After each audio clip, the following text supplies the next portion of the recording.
Assalamualaikum warahmatullahi wabarakatuh. Perkenalkan saya Mas Nasari Dewi dari Program Studi Keuangan dan Perbankan Syariah kelas 8A jurusan Akuntansi Politeknik Negeri Jakarta. Sebelumnya saya ingin berterima kasih kepada Bapak Bambang Waluyo selaku dosen pembimbing 1 saya dan Bapak Ahmad Bahrul Mustasib selaku dosen pembimbing 2 saya karena telah membimbing saya sehingga pada saat ini saya mampu mempresentasikan hasil penelitian saya yang berjudul Pengaruh Kualitas Pelayanan Gadai Emas terhadap kepuasan nasabah studi kasus PT Bank Syariah Mandiri KCP Klender. Emas dipercaya sebagai pelindung aset karena dari dulu sampai saat ini harga emas mengalami kenaikan yang signifikan. Produk gadai emas ini sangat menguntungkan karena dengan memanfaatkan nilai gadai emas, nasabah dapat membeli emas kembali dengan melakukan berbagai pola investasi dan melakukan beberapa perhitungan sederhana. Misalnya dengan menggadaikan emas 100 gram, nasabah akan mendapatkan nilai maksimum 93% value dari nilai taksiran emas tersebut. Nasabah juga akan mendapatkan dana segar kembali dan dapat membeli emas logam mulia kembali. Produk gadai emas ini sedang banyak dilirik oleh banyak masyarakat karena dapat dianggap sebagai alternatif sumber pembiayaan. Banyak lembaga keuangan dan bank syariah yang menyediakan produk gadai emas berbasis syariah. Supaya tidak kalah saing dengan bank syariah lain, maka Bank Syariah Mandiri menyediakan produk pembiayaan berupa gadai emas. Produk ini disediakan untuk memenuhi kebutuhan nasabah yang mendesak dalam jangka pendek sesuai dengan prinsip-prinsip Islam. Dengan banyaknya banyaknya bank syariah lain atau lembaga-lembaga lain yang menyediakan produk gadai emas ini, maka Bank Syariah KCP Klender Bank Syariah Mandiri KCP Klender harus memberikan pelayanan yang baik agar dapat mampu menarik minat nasabah lebih banyak lagi. Sistem pelayanan yang baik ini perlu didukung oleh kualitas pelayanan, etika yang baik, serta fasilitas yang memadai.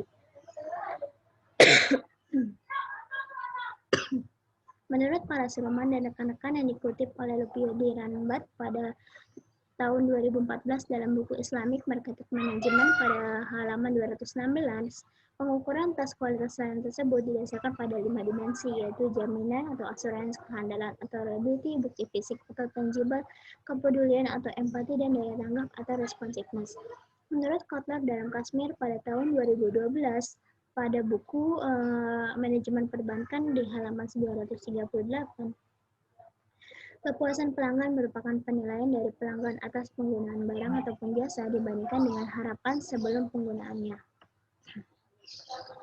Dalam memberikan pelayanan yang baik kepada nasabah, Bank Syariah Mandiri memiliki standar mutu pelayanan tersendiri, yaitu Service Excellent. Service Excellent atau pelayanan prima merupakan pelayanan yang diberikan terbaik untuk memenuhi harapan nasabah serta untuk memenuhi kebutuhan nasabah. Dengan menerapkannya Service Excellent ini diharapkan Bank Syariah Mandiri KCP Klender mampu terus mempercayakan nasabah untuk selalu menggadaikan emasnya di Bank Syariah KCP Klender ini. Tentunya di luar dari itu masih banyak nasabah ada hal-hal yang belum sesuai dengan harapan nasabah. Nasabah mengeluhkan atas pelayanan yang diberikan bank bahwa pelayanan yang diberikan kurang cepat. Hal ini terjadi karena di Bank Syariah Mandiri KCP Klender tidak adanya ofisier khusus yang menangani gadai emas di BSM KCP Klender. Pelayanan gadai emas di Bank Syariah Mandiri KCP Klender diterapkannya sistem non-KLG atau kontrol layanan gadai. Hal tersebut artinya dalam memberikan pelayanan produk gadai emas tidak adanya ofisier khusus gadai yang menangani produk tersebut.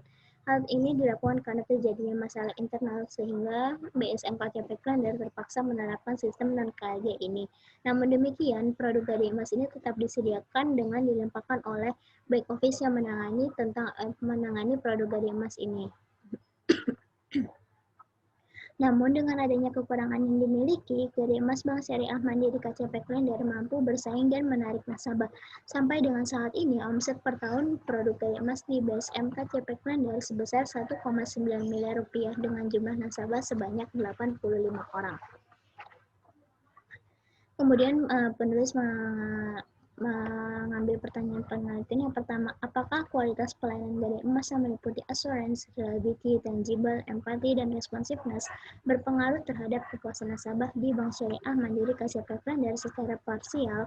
Kemudian yang kedua, apakah kualitas pelayanan dari emas yang meliputi assurance, reliability, tangible, empathy, dan responsiveness berpengaruh terhadap kepuasan nasabah di BSM KCP Klender secara simultan? Kemudian penelitian terdahulu. Penelitian terdahulu yang dilakukan oleh Wedayani Wahab pada tahun 2017. Kelima faktor kualitas layanan terhadap kepuasan nasabah perbankan syariah di Kota Pekanbaru masing-masing mempunyai pengaruh yang signifikan terhadap kepuasan nasabah. Kemudian penelitian dilakukan Elvi Octaviani pada tahun 2014. Kualitas layanan, kepuasan nasabah, dan citra bank masing-masing mempunyai pengaruh yang signifikan terhadap kualitas nasabah, serta secara bersama-sama dan secara parsial berpengaruh positif dan signifikan terhadap kualitas nasabah Bank Muamalat di Surabaya. Kemudian Wedayani Wahab 2017, dari kelima variabel kualitas pelayanan, variabel reliability dan tangible tidak mempunyai pengaruh terhadap kepuasan nasabah. Pegadaian syariah di kota tidak mempunyai pengaruh terhadap kepuasan syariah. Sedangkan untuk variabel responsiveness, assurance, dan empati mempunyai pengaruh terhadap kepuasan nasabah. Kemudian penelitian yang dilakukan oleh Nina Indah pada tahun 2017, kualitas pelayanan dengan dimensi compliance, assurance, reliability, tangible, empathy, dan responsiveness secara simultan berpengaruh terhadap kepuasan nasabah. Sedangkan dimensi yang berpengaruh dominan terhadap kepuasan nasabah adalah dimensi reliability. Kemudian penelitian dilakukan oleh Abdul Rojak pada tahun 2016 terdapat hubungan yang signifikan antara kualitas pelayanan terhadap keputusan nasabah Pegadaian Syariah Cabang Cikarang. Kemudian, dari kerangka penelitian, maka penulis mengambil hipotesis yang pertama, dimensi asuransi mempengaruhi kepuasan nasabah produk gaya emas Bank Syariah Mandiri KCP Klender. Hipotesis yang kedua, dimensi reliability mempengaruhi kepuasan nasabah produk gaya emas Bank Syariah KCP Klender. Hipotesis yang ketiga, dimensi tangible mempengaruhi kepuasan nasabah produk gaya emas Bank Syariah Mandiri KCP Klender. Hipotesis yang keempat, dimensi empati mempengaruhi kepuasan nasabah produk gaya emas Bank Syariah KCP Klender. Hipotesis yang kelima, dimensi responsiveness mempengaruhi kepuasan nasabah produk gaya emas Bank Syariah Mandiri KCP Klender. Kemudian hipotesis yang keenam, dimensi assurance, reliability, tangible, empathy, dan responsiveness secara bersama-sama mempengaruhi kepuasan nasabah produk gaya emas Bank Syariah Mandiri KCP Klender. Kemudian metode penelitian. Metode penelitian, jenis penelitian ini yang dilakukan yaitu kuantitatif deskriptif. Alat bantu olah datanya yaitu menggunakan SPSS versi 25 dan menggunakan Microsoft Excel. Kemudian populasi dan sampel. Penulis ini mengambil teknik metode purposive sampling, yaitu metode dalam mengambil sampel dengan pertimbangan tertentu, yaitu sampelnya adalah nasabah gaya emas Bank Syariah Mandiri KCP Klender sebanyak 68 responden. Jenis dan sumber data ini yaitu menggunakan data primer, kemudian metode analisa datanya yang pertama itu ada uji validitas dan uji reliabilitas. Uji validitas ini untuk mengukur seberapa sah atau valid tidaknya suatu kuesioner. Kemudian uji reliabilitas ini untuk menunjukkan sejauh mana suatu instrumen dapat memberikan hasil yang konsisten apabila pengukuran dilakukan pengulangan 2 kali atau lebih. Kemudian yang kedua itu ada uji asumsi klasik. Uji asumsi klasik ini merupakan suatu syarat untuk melakukan analisis regresi linear berganda. Yang pertama itu ada uji normalitas. Uji normalitas ini untuk menguji apakah dalam model regresi variabel residual memiliki distribusi normal atau tidak berdistribusi normal. Kemudian uji multikolinearitas ini untuk menguji apakah dalam model regresi adanya korelasi antar variabel bebas atau variabel independen. Kemudian uji heteroskedastisitas ini untuk menguji apakah dalam model regresi terjadi ketidaksamaan varians dari residual satu pengamatan ke pengamatan yang lain. Kemudian yang ketiga itu regresi linear berganda. Regresi linear berganda ini untuk menguji 2 atau lebih variabel bebas dengan satu variabel terikat yang telah variabel terikat untuk mengetahui apakah ada pengaruh atau tidaknya antar variabel. Kemudian yang keempat itu uji hipotesis. Pengujian hipotesis ini untuk mengetahui kebenaran mengetahui kebenaran hipotesis yang telah dirumuskan sebelumnya. Itu ada uji T, uji F, dan koefisien determinasi. Uji T ini untuk mengetahui apakah ada pengaruh antara variabel bebas dengan variabel terikat secara parsial. Kemudian uji F ini untuk menunjukkan apakah semua variabel bebas yang dimasukkan di dalam model memiliki pengaruh secara bersama-sama terhadap variabel terikat. Kemudian koefisien determinasi ini untuk mengukur seberapa besar seluruh variabel bebas mempengaruhi variabel terikat. Kemudian metode pengumpulan data yang digunakan ini yaitu menggunakan kuesioner. Kemudian uji validitas dilihat dari 26 item pernyataan dari variabel assurance, reliability, tangible, empathy, responsiveness, dan kepuasan nasabah dengan tingkat signifikansi 0,05 dan didapat R-tabel sebesar 0,235. Maka ini dinyatakan valid karena R hitung lebih besar dari R-tabel. Pengujian reliabilitas ini menggunakan Cronbach's alpha. Dapat dilihat bahwa dari 26 item pernyataan dari variabel assurance, reliability, tangible, empathy, responsiveness, dan kepuasan nasabah dinyatakan reliable karena Cronbach's alpha lebih besar daripada 0,05. Dilihat dari uji normalitas ini menggunakan metode Kolmogorov-Smirnov test. Data dikatakan normal apabila lebih besar daripada 0,05. Dilihat dari tabel bahwa nilai asumsi total sebesar 0,83. Artinya data ini berdistribusi normal karena 0,83 lebih besar daripada 0,05. Kemudian uji multikolinearitas. Ini dikatakan multikolinearitas apabila VIF lebih besar dari 10 dan nilai toleransi kurang dari 0,1. Dapat dilihat dari tabel bahwa VIF dari kelima variabel tersebut, nilai VIF kurang dari 10 dan nilai toleransi lebih besar dari 0,1, maka dikatakan bebas multikolinearitas. Kemudian uji heteroskedastisitas. Nilai signifikansinya dikatakan kurang apabila nilai signifikansinya kurang dari 0,05 dikatakan terjadi heteroskedastisitas. Dapat dilihat dari tabel bahwa dari kelima variabel tersebut nilai signifikansinya lebih besar dari 0,05 maka tidak terjadi heteroskedastisitas. Kemudian analisis regresi linear berganda. Nilai konstanta merupakan besarnya variabel terikat tanpa adanya pengaruh variabel bebas. Dapat dilihat dari tabel bahwa nilai konstanta ini sebesar 1,610. Artinya apabila variabel bebas nilainya tetap dan maka nilai variabel terikat yaitu kepuasan nasabahnya sebesar 1,610. Kemudian dilihat dari tabel bahwa koefisien regresi variabel assurance bernilai positif sebesar 0,292. Artinya apabila variabel lainnya bernilai tetap dan variabel assurance mengalami kenaikan satu satuan, maka variabel kepuasan nasabah mengalami peningkatan sebesar 0,292. Kemudian variabel reliability, koefisien regresi variabel reliability ini bernilai negatif sebesar 0,47.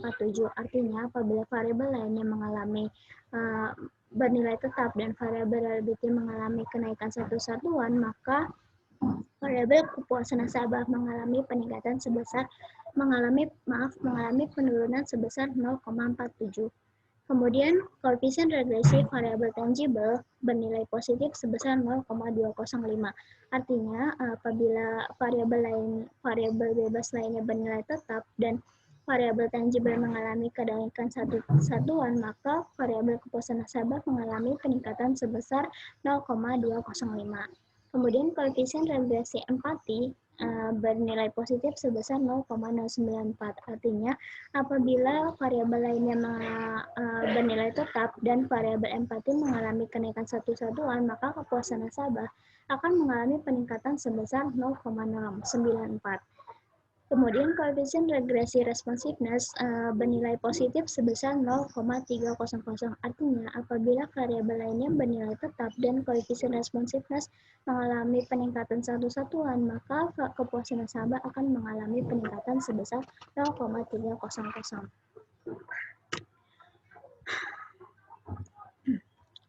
Kemudian uji hipotesis itu ada 3, yaitu uji T, uji F, dan koefisien determinasi. Dilihat dari tabel bahwa variabel assurance nilai signifikasinya 0,02 artinya kurang dari 0,05, bahwa dikatakan yang variabel assurance signifikan terhadap kepuasan nasabah.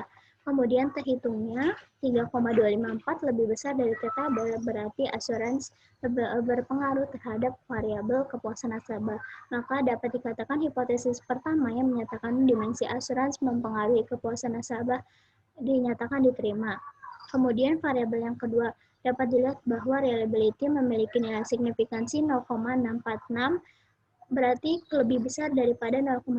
Artinya reliability tidak berpengaruh tidak signifikan. Artinya reliability tidak signifikan terhadap kepuasan nasabah. Kemudian dilihat dari T hitungnya sebesar negatif 0,461, berarti kurang dari 1,99. Hal itu berarti variabel reliability tidak berpengaruh terhadap kepuasan nasabah. Maka hipotesis kedua yang menyatakan dimensi reliability mempengaruhi kepuasan nasabah ditolak.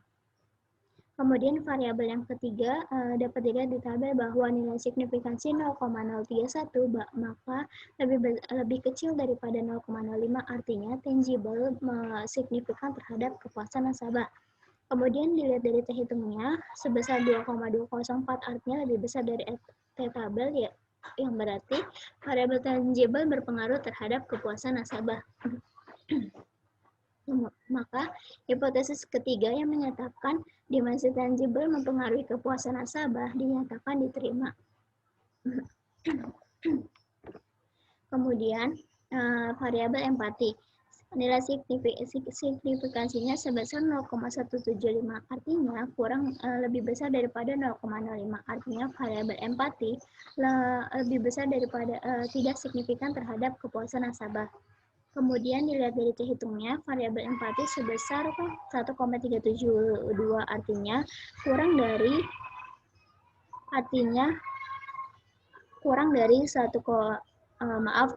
dapat dilihat dari tabel bahwa variabel empati nilai signifikansinya sebesar 0,175, artinya lebih besar dari 0,05, artinya variabel empati tidak signifikan terhadap kepuasan nasabah. Kemudian dilihat dari T hitungnya, variabel empati ini kurang sebesar 1,372, artinya kurang dari T tabel, sehingga dapat dinyatakan bahwa variabel empati tidak berpengaruh terhadap kepuasan nasabah. Maka disimpulkan di hipotesis keempat yang menyatakan dimensi empati mempengaruhi kepuasan nasabah dinyatakan ditolak. Kemudian dilihat dari responsiveness. Nilai signifikansi responsiveness ini sebesar 0,000, artinya kurang dari 0,05, bahwa responsiveness signifikan terhadap kepuasan nasabah. Kemudian dilihat dari T hitungnya sebesar 3,746, artinya lebih besar daripada T tabel, maka responsiveness berpengaruh terhadap kepuasan nasabah. Maka disimpulkan hipotesis kelima yang menyatakan dimensi responsiveness mempengaruhi kepuasan nasabah dinyatakan diterima. Kemudian uji F, dilihat dari signifikansinya yaitu sebesar 0,000, artinya kurang dari 0,05, maka variabel dari kelima variabel tersebut secara bersama-sama signifikan terhadap kepuasan nasabah. Kemudian nilai F tabelnya sebesar 26,681, artinya lebih besar daripada F hitungnya. Lebih besar daripada F tabelnya, maka dapat dikatakan bahwa dari kelima variabel tersebut secara bersama-sama mempengaruhi kepuasan nasabah. Maka dapat disimpulkan bahwa hipotesis ke-6 yang menyatakan variabel assurance, reliability, tangible, responsiveness, dan empati bersama-sama mempengaruhi kepuasan nasabah dinyatakan diterima. Kemudian dilihat dari koefisien determinasi. Dilihat bahwa nilai adjusted R-square-nya sebesar 0,657, atau jika dipersenkan sebesar 65,7%. Maka hal ini menunjukkan bahwa variabel assurance, reliability, tangible, empati, dan responsiveness secara bersama-sama mempengaruhi kepuasan nasabah sebesar 65,7%, dan sedangkan sisanya sebesar 34,3% dipengaruhi oleh variabel lain yang tidak diteliti oleh penelitian ini. Kemudian kesimpulannya, variabel asuransi atau jaminan berpengaruh positif signifikan terhadap kepuasan nasabah produk gadai emas BSM KCP Klender. Maka hal tersebut apabila penerapan asuransi semakin meningkat, maka akan semakin meningkat pula kepuasan nasabahnya. Kemudian variabel reliability atau kehandalan tidak berpengaruh signifikan terhadap kepuasan nasabah produk gadai emas bank syariah mandiri KCP Klender. Nah, variabel reliability ini tidak berpengaruh karena kinerja yang diberikan karyawan tidak sesuai dengan harapan nasabah. Kemudian variabel tangible atau bukti fisik berpengaruh positif signifikan terhadap kepuasan nasabah produk gadai emas BSM KCP Klender. Artinya semakin baik penerapan tangible, maka semakin baik pula kepuasan nasabah bank syariah mandiri KCP Klender. Kemudian, variabel empati atau perhatian tidak berpengaruh signifikan terhadap kepuasan nasabah produk gadai emas BSM KCP Klender. Tidak berpengaruh signifikan pada variabel empati ini terjadi karena perhatian yang khusus tidak begitu penting bagi nasabah. Karena yang terpenting bagi nasabah adalah proses gadas yang dilakukan dapat diterima dan diproses dengan cepat sehingga nasabah cepat mendapatkan pinjaman uang. Kemudian, variabel responsiveness atau daya tanggap berpengaruh positif signifikan terhadap kepuasan nasabah produk gadai emas BSM KCP Klender. Hal tersebut artinya semakin baik penerapan responsiveness, maka akan semakin meningkatkan kepuasan nasabah produk gadai emas bank syariah mandiri KCP Klender. Kemudian dari kelima variabel tersebut, yaitu asuransi, reliability, tangible, empati, dan responsiveness secara bersama-sama mempengaruhi kepuasan nasabah di gadai emas bank syariah mandiri KCP Klender. Kondisi ini mengindikasikan bahwa naik turunnya kepuasan nasabah gadai emas BSM KCP Klender dipengaruhi oleh naik turunnya variabel asuransi, reliability, tangible, empati, dan responsiveness. Kemudian saran yang diberikannya, yang pertama itu mempertahankan dan selalu meningkatkan variabel responsiveness atau daya tanggap karena memiliki variabel yang dominan terhadap kepuasan nasabah. Seperti bersikap baik dan tidak kerepotan dalam menanggapi permintaan nasabah serta mampu menanggapi keluhan nasabah dengan baik dan memberikan pelayanan cepat dan juga efisien. Kemudian mengevaluasi dan meningkatkan variabel reliability atau kehandalan karena tidak memiliki pengaruh terhadap kepuasan nasabah, misalnya dalam melakukan kesalahan, tidak mampu memberikan informasi dan penjelasan mengenai produk gadai emas dengan baik karena tidak adanya karyawan khusus yang menangani gadai. Maka bank perlu mencari karyawan khusus yang menangani gadai, sehingga yang sesuai dengan bidang produk gadai emas supaya karyawan handal dalam memberikan pelayanan kepada nasabah. Kemudian yang ketiga, mengevaluasi dan meningkatkan variabel empati atau perhatian karena tidak memiliki pengaruh terhadap kepuasan nasabah. Misalnya tidak menunjukkan sikap simpatik dan bersahabat kepada nasabah serta tidak selalu memberikan salam kepada nasabah. Maka bank perlu memberikan pelatihan kepada kepuasan nasabah atau customer satisfaction kepada karyawan untuk meningkatkan keramahan karyawan dalam melayani nasabah. Kemudian untuk penelitian selanjutnya, penelitian ini menggunakan variabel independen asuransi, reliability, tangible, empati, dan responsiveness. Dengan demikian, penelitian yang akan datang diharapkan dapat menguji variabel-variabel independen lain yang juga berpengaruh terhadap kepuasan nasabah produk gadai emas. Demikian presentasi yang saya berikan, kurang lebihnya mohon maaf, apabila ada salah-salah kata. Terima kasih. Wassalamualaikum warahmatullahi wabarakatuh.